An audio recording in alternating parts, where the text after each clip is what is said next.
All right, let's get right into this. This is the final message from the president of the Social Security Administration, known as the commissioner of the SSA. And in my opinion, he's the best commissioner we've ever had by far. He was pro-claimant, which, if I stopped right there, would be enough. Commissioner Kijikazi had a bit of that as well, but this guy was the best by far. He was able to go ahead and point the finger back at the SSA when he saw how Americans were being treated unfairly. And I think a lot of the reason for that is that he was able to go ahead and tell people the way it was because he wants to be president one day. Enough of me talking. Let's get right to his message, and then I want to give you some of my footnotes as the video continues to play. Now, I've got this cool thing right here that will help me to go ahead and begin this process. I'm bringing them in. Let's get it rolling. Let's get them playing, and here we go. Hello, I'm Martin O'Malley, Commissioner of the Social Security Administration. David Kemp, thank you for inviting me to join you today. And thank you for the many ways that NOSCR is working with this agency and my command team on behalf of the American public that we all serve, especially people with disabilities. NOSCR members have been giving me useful advice and feedback since day one in the agency. Okay, so real quick, that we can improve customer service. Wait a minute. I'm new to this. I'm new to my thingy here. I'm doing it all wrong. Hold on. I can't. I literally have no idea where the thing is. The button. All right, so here's the deal. Real quick, when it comes to this, NOSCR is the National Academy. NOSCR is the group that basically all the reps sign up for legal, non-legal reps. And what they do is they go ahead and have this membership in NOSCR, which goes and advocates on behalf of them with Congress, the SSA, etc. So as a result of that, NOSCR is kind of like your everybody comes together group who's actually in the industry. So this video was made by the president in combination with NOSCR. I gotta premise that because otherwise you're gonna be like, what the hell is NOSCR? NOSCR is a sizable organization. It's just most people have no idea what the hell it is. All right, let's get back into my apologies. I'm new to the thingy. The thingy is good because my arm was going dead holding it before. Let me get this a little bit better. That's so good, it's so shiny. All right, here we go. Been working diligently to implement a number of changes, including changes to overpayment policies and the processes by which we assess and collect them, removing wet signatures wherever possible, and expanding your access to case status information through SSA's website. And more changes are. Okay, so I want to hit that real quick. Wet signatures, that's where you physically have to sign something. They're getting rid of that. They're going all digital as quick as they can, okay? Raising attorneys' fees. They're trying to keep attorneys around because we do a lot of the stuff that means they don't have to do it. Going ahead and basically making sure, I already forgot some of it. It's late. Let me scroll back a little bit. Boop. Okay, there we go. So right here, these puppies right here, changes to our overpayment policies. We went through those in another video. The video already has over 100,000 views in like a 2-day period. They're making it so that overpayments are going to be a thing in the past. And the biggest thing on there, which people didn't even think about it being a big thing, is that the SSA is no longer putting all that burden on you to prove that you're not a terrible person. They're actually taking it now and saying, we have the burden to prove that you shoulda, coulda, woulda, whatever known that this was going to happen. So that was the big thing. And people were like, they just scrubbed that thing off. They're like, whatever. That was the big thing that he did. He put it so that he pointed the finger back at the SSA, which is at himself, and said, no, SSA, we are going to fix this because we have way too many overpayments and way too many people who have no idea how the overpayment system works. And of course, expanding your access to case status stuff. I was just in it tonight, which is the brand new system that they set up. Tells us if we're, who we've been paid on, tells us basically who we're reps for. It's cute. I thought there was going to be more on it, but look, it's a step in the right direction. All right, let's keep rolling through this puppy. Here we go. Case status information through SSA's website. And more changes are coming to help you do business with us more efficiently and more effectively for the people we serve. Not so long ago, I let you know that we are raising the cap on fee agreements from $7,200 to $9,200, and that's effective November 30th.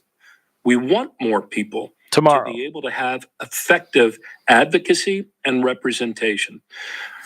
Right now, SSA Okay, now remember in the Matrix movie when she made cookies, and basically he pushed the cookies over or something, or he broke a vase. Yeah, he broke a vase, and then she was like, "Well, now the real question is, if I didn't ask you about something going wrong, would you have still moved and broken the vase?" That's the same gig I have here, because remember, he's retiring from the SSA to become potentially the DNC chair, Democratic National Chair. He's retiring from the SSA on November 30th. But he also made the attorneys their fee increase on November 30th. Was it planned? I mean, he did this months ago. I don't think this was planned, because obviously if President Trump didn't win, he would have stayed in the SSA and kept leading it going forward. So that's kind of where I'm at with that. Let's keep it rolling. Here we go. Social Security is serving more people than ever with staffing that Congress has reduced to a 50-year low. So we are snapping into a new cadence of accountability and collaboration to try to run up that downward moving escalator, and a leading new performance management and measurement regimen that we've implemented is called Security Stat. We're doing a much better job in a much more timely way to effectively collaborate, coordinate, and all right, you see this shot right here where they're rotating against the squared off table. You can see the guy giving some sort of little presentation in front of the little SSA.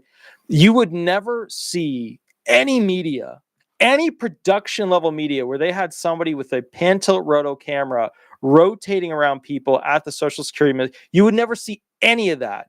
And that's what's important here, is he actually brought media to the forefront for advertising for the SSA so that people knew what was coming up. Previously, Commissioner Kijikazi, there would be some advertisements with billboards, but you'd never see her unless she was brought before Congress, and a few little Social Security talks things and stuff like that. You never saw her doing the social media thing. He got the social media thing going. He took the dinosaur of the SSAs, and I know I'm gonna get bit in the butt for saying this, but their advertising division, their media production division was kind of shitty. It was shitty. So, the bottom line is he made it a new thing. But look at this Pantiloroto shot he's got here. Look at this thing. Operate in order to deliver for the American people. Already, we're driving down average wait times on our 1-800 number. We are getting underpayments out more quickly to people in need. We're reducing the number of pending ALJ hearings actually to a modern low. And we have a lot more that we're on the way to accomplishing. But our progress, as you know, is limited by the fact that Congress has reduced our staffing to a 50-year low. So the president has asked Congress for an increase for Social Security of almost $1.2 billion to our operating budget this fiscal year. What we will do with that is to start to ramp up and backfill against the attrition we've suffered. We'll be investing in hiring, not only in the field offices, processing centers, and teleservice centers. We'll also be able to provide more overtime to knock out those backlogs. We'll be investing in better technology, all things that we need to do to bring down our disability backlog and improve customer service. Okay, so real quick, what Trump is facing here is a tricky situation. A lot of the Republicans that he has to make happy to get elected, which he did, basically do not want Social Security benefits in its current state. And they want the program to struggle, and they want it to change, because the more people that are working, the more they can tax them and the more they can borrow against their labor. So if you make Social Security benefits pay at 69 instead of 67 for full, then basically it's up to, for younger people, a 13% decrease in the worth of those benefits. So it's a complete F job to the youth. So the bottom line is Trump's got a tricky situation. He's promising no negative changes to Social Security, but the usual Republicans, like that they actually call Republican in name only, but those actual Republicans, those are the ones who are not fans of Social Security. So he's got to somehow make these individuals basically want to have Social Security continue. But to be fair, they don't want it, and they're never going to go along with him with it. And the American people keep voting in certain Republicans that are not a fan of Social Security. So it's going to be really interesting to see what happens, because we just had the greatest example of a commissioner for the SSA ever leaving now because Trump got in. because Biden fired Commissioner Saul, so he knows Trump would fire Commissioner Martin O'Malley.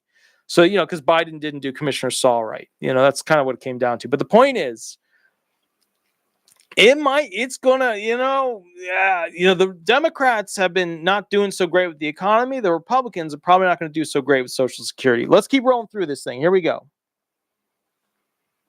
Hold on. Oh, there we go. Perfect. Right now, we're operating under continuing resolution, or CR, that provides funding at last year's levels through December 20th. And as you know, level funding is not level staffing. And while the CR allows us to serve the public without the disruption that a $500 million or more cut would cause, it does mean that we're spending in the first quarter of the fiscal year 2025 operating under a level that does not meet the significant needs that this agency has.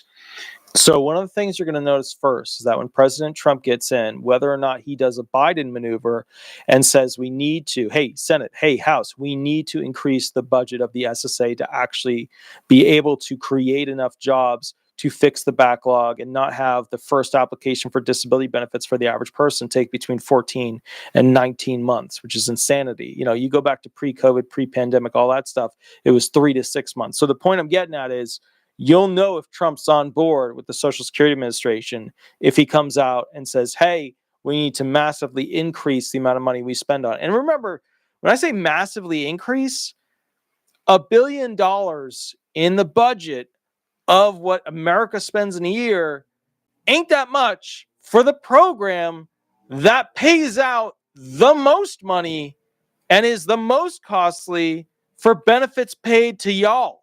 So remember, that's when we're going to know if Trump's on board. If he's coming out with future budget for SSA and he says we need to increase it, or if he just lets the senators fight and basically declaw the SSA, that's the direction we know we'll be going. And I don't know what Trump's going to do. I don't know, but I don't have a great feeling. I'll tell you that. Here, let's keep it rolling. It is a little known fact that our fixed costs actually go up $600 million a year every year, which means in order to get ahead, we need $600 million plus a year. I'm going to continue to make our case to Congress, and you can also help with the education and the awareness of members of Congress. That's what I'm doing right now. Our own stories. We are on a path to improve customer service. We're making significant strides, but we need to restore our staffing to the levels that we had not so very long ago, just 10 years ago, so that we can, again, provide the high level of customer service that this agency and everyone working in it wants to provide. Finally, I also want you to help your clients create a My Social Security account. I know many of you are already doing it. This would allow them also to track the status of their application and review their earnings history and notices.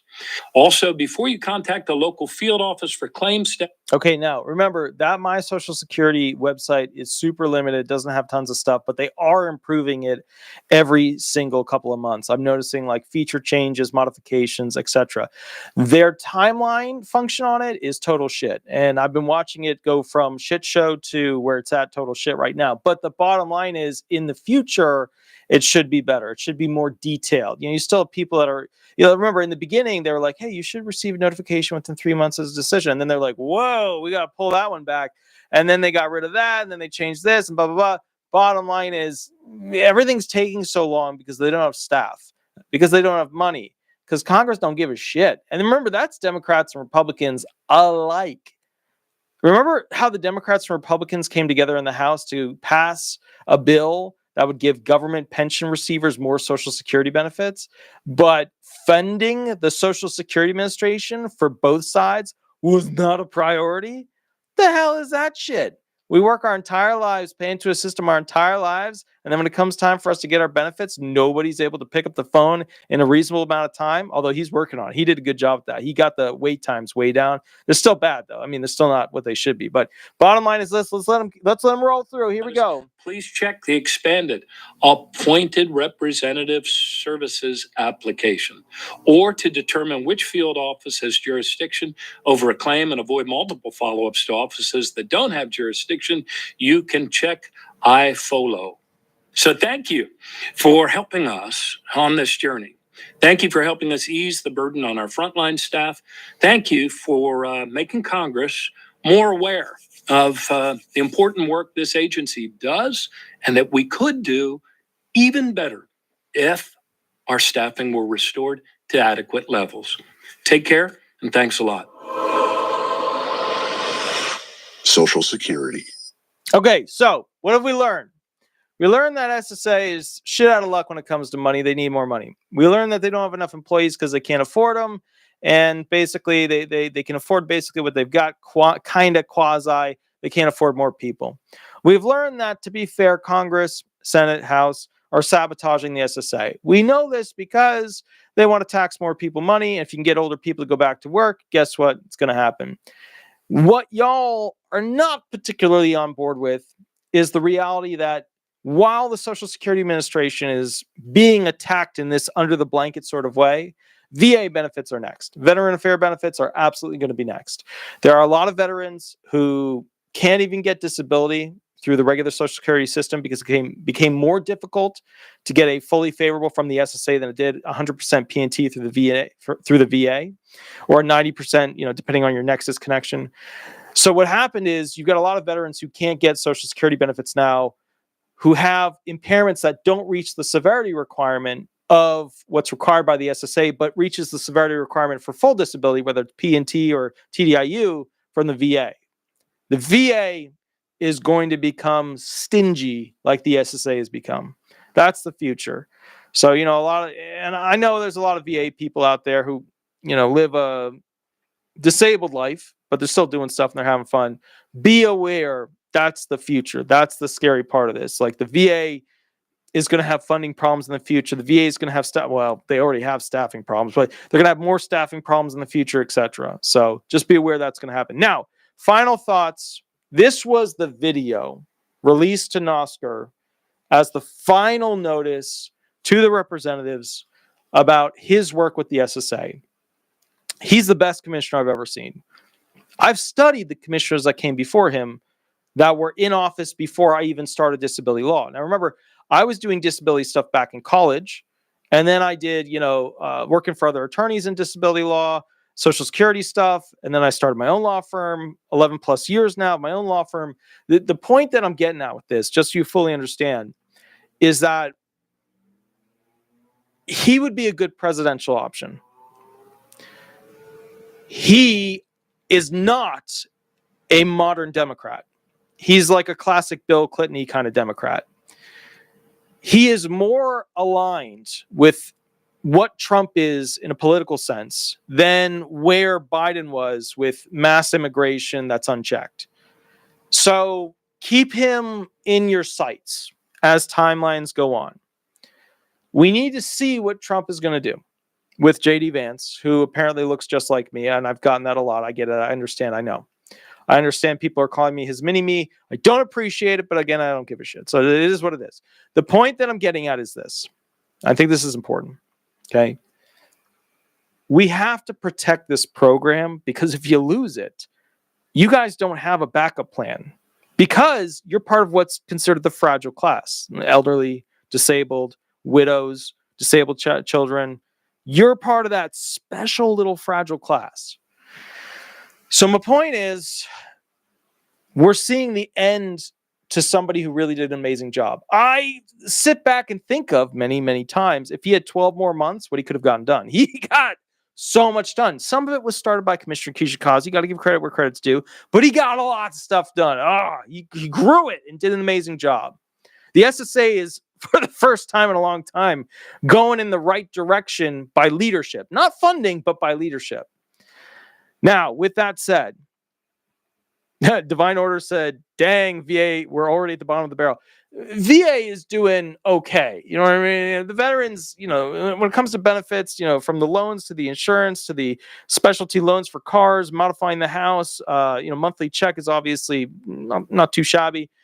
You know what I mean? But realize that it's not going to continue to be that direction over the next 10 years. There's a lot of disabled veterans who, to be fair, cannot pass the Social Security disability system. You know, it's not all because they're, you know, jet skiing, riding horses, riding Harleys, riding RVs, whatever. It's not because of that. But you know what I mean? Like, they're not reaching the severity level, and the SSA isn't giving them the double benefit that's stackable. Now, with all that said, I want you guys to understand something, and I think it's incredibly important. When you look to the future commissioner, which, by the way, I don't know who's going to be the future commissioner, but NOSCR released acting commissioner announcement. NOSCR expects that former acting commissioner Carolyn Colvin will once again step into the role of acting commissioner of SSA upon O'Malley's departure next week. Colvin previously served as the acting commissioner from 2013 to 2017 and has been serving as commissioner emerita under O'Malley. As always, NOSCR will keep you updated on any changes that happen. Right? There's a thingy right there. Point is this. We don't know exactly what's going to happen there, but we know that we're getting leadership that we've had before that knows what they're doing. That's good. We know that when Trump gets in, January, February kind of area, he's going to pick the future Social Security Administration president, the commissioner of the SSA. I have some ideas as to who I think it will be. I will do a video on it, and some of them will probably shock you, but that's okay. It is part of the thing. You know, it is what it is. All right. I will catch you all a little bit later. Please remember to have a wonderful, wonderful night and a happy, happy Thanksgiving. We are going to be doing the live show next where I answer questions for free. I know it's super late. It's 1:30 a.m. We're only going to be doing about 30 minutes. I go live on Mondays and Thursdays to answer questions. With that said, very important, if you want a private session, mini contract is below. Please remember to like and subscribe. Head over to Google, type in Disability Resolution Law Firm, or Disability Resolution Florida. I will catch you in the next video in about 10 minutes. I have to create the little YouTube thumbnail, and then we should be good to go. I'm going to get right to it, though. So maybe 5, maybe 10 minutes. I'll see you soon at the next video, and we'll go from there. Thank you so much. All right. Bye-bye, everybody. Bye-bye.